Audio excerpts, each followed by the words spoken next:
Hi guys, मेरा channel like and subscribe. तो ये क्लास 10 का कंप्यूटर है, इसमें हम डिफिकल्ट वर्ड एक्सप्लेन करेंगे। हम दिए गाइस स्टैटिक वेबसाइट, मतलब a website contain non changing static information with no interactive. Dynamic website क्या होती है? वेबसाइट होती है a website contain information that change depending upon viewer of time of day, time zone and native language of the country. View is in factory other CSS rule। CSS rule मतलब क्या होता है? A grouping of none या more CSS property which are to applied one या more targeting HTML इस जगह CSS selector मतलब क्या होता है? CSS selector is the part of CSS rule set that actually select the content you want style।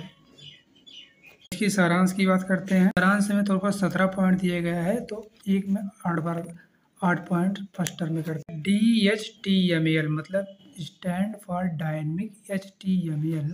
It is combination of these web technology HTML, CSS, Cascading Style C, JavaScript and DOM Document Object Model। यह static website contain information that does not change, it remains same या status for every viewer of site। A dynamic website contain information that change depending upon viewer of site, time of day या time of zone या native language of the country viewer is in one other factory।